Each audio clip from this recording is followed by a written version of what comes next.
When everything seems to be falling apart, it might actually be falling together. It's been 4 months, 120 days in which I barely touched my camera. It's been this heavy, dead weight in my travel bag. People talk about writer's block. I didn't have that. My self-diagnosis was camera block. I did compensate it for a lot of writing, but using my camera, I just couldn't do it. The reason is, well, everything changed. My life is nothing like it was when I shot my last few videos back in September and October. A lot has fallen apart in my life in these past few months. It feels like I'm currently living on the edge of an old chapter and a new chapter of my life, and it's all uncharted territory.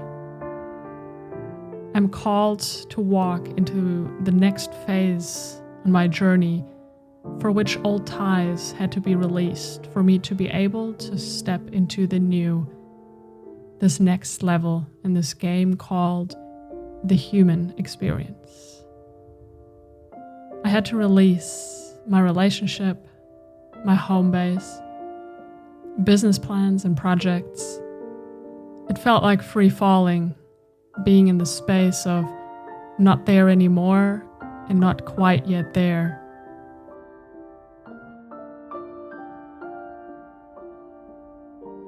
With all this falling apart came a lot of sadness, depression, and loneliness. Not in the intensity and duration as I used to experience it in the past. The inner work over all those years has definitely paid off. But the dark nights of the soul, yeah, they were still a thing. Part of being alive is going through challenges that trigger fear. It's a process of moving closer to the truth, of becoming really intimate with ourselves. As Pema Chodron writes in her book, only to the extent that we expose ourselves over and over to annihilation can that which is indestructible be found in us. Things falling apart is a kind of testing, and also a kind of healing. We think that the point is to pass the test or to overcome the problem, but the truth is that things don't really get solved. They come together and they fall apart. Then they come together again and fall apart again. It's just like that.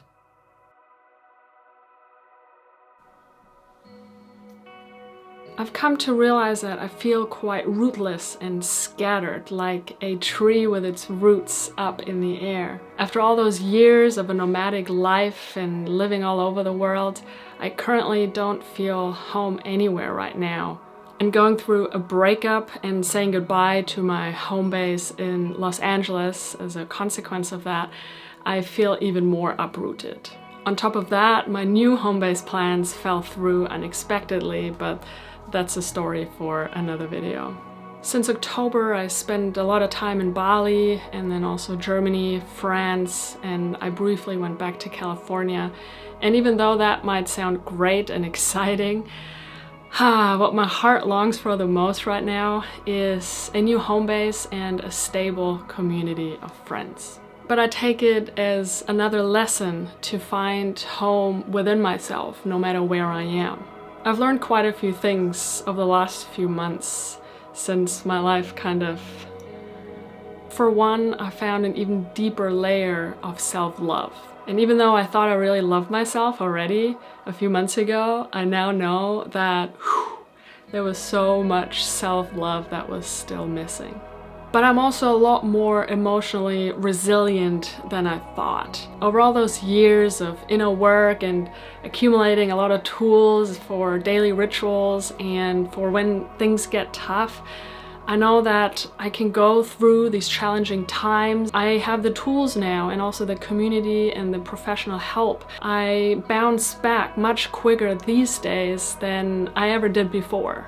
And a big lesson that I feel like I have to learn over and over and over again in life is that when we hold on to something really tight, let that be a person, a relationship, let it be things, let it be plans and goals, life will then show us and teach us how to let go of that. And sometimes that doesn't feel great, but that's the lesson.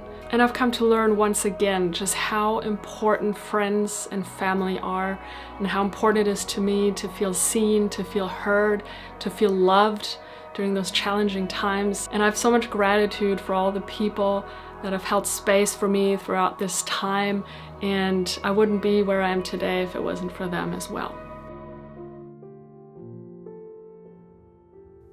There were times where I thought I was losing it, where I felt like it's all too much to handle and I was having a full-on breakdown. I did have my breakdowns, but I always made it through. So far, I've made it through 100% of all the rough days. As Pema says, when we feel ready to give up, this is the time when healing can be found in the tenderness of pain itself. In the midst of loneliness, in the midst of fear, in the middle of feeling misunderstood and rejected is the heartbeat of all things. You might ask now, Conni, what has helped you the most throughout these challenging times?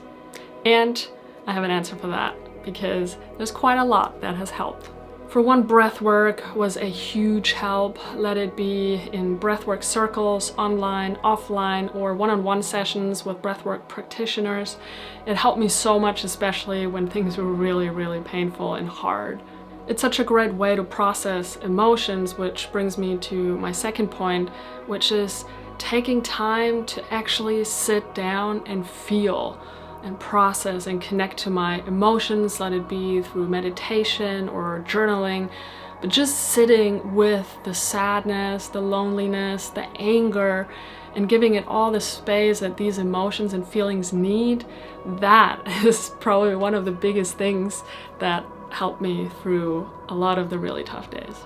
I've also had a lot of professional help in the form of therapists and coaches, and just having regular sessions with people who really know what they're doing to help you through the really yucky bits once or twice a week, that was an immense help as well. And lastly, it's always very healing for me to create.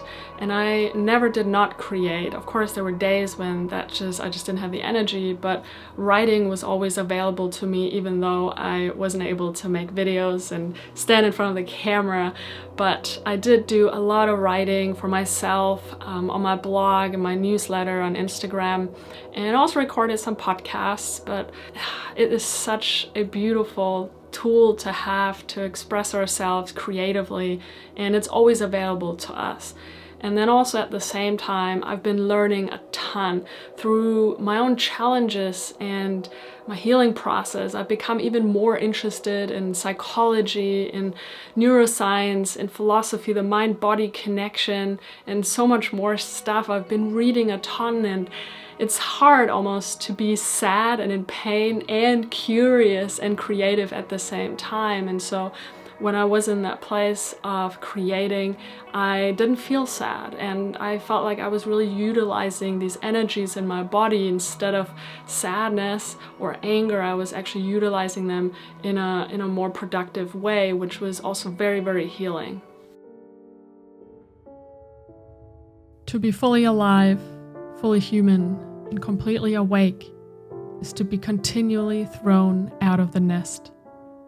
To live fully is to be always in no man's land, to experience each moment as completely new and fresh. To live is to be willing to die over and over again. These past few months have been a big lesson in learning to trust life even more. Through all of this, I've come to be okay with the in-between, with the not there anymore and the not quite there yet, with the not knowing. I've found my place in it. I'm no longer lost. Still somewhat rootless, but not lost. And I've come to realize that this is life, and it's neither good nor bad, it just is. It is sometimes a harsh teacher and also a good friend. It is always in transition at any moment in time, and the key to inner peace is to open our eyes to that truth and surrender to it. Trying to run away is never the answer to being a full human being. Running away from the immediacy of our experience is like preferring death to life.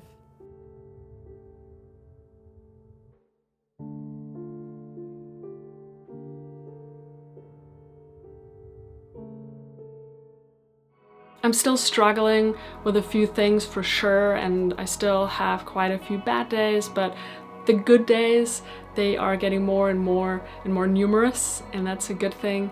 But such is life, and we do need the shadows to be able to appreciate the light. So here we are. I'm excited again to make videos, to take my camera, go outside and shoot stuff. And I'm just so grateful for you for watching this, for coming along on my journey. And I'd love to know in the comments how you deal with challenging times, what helps you, what tools do you utilize. If you've ever had a time in your life where you felt like everything is falling apart. And other than that, thank you so much for watching, and I'll see you very soon. Bye!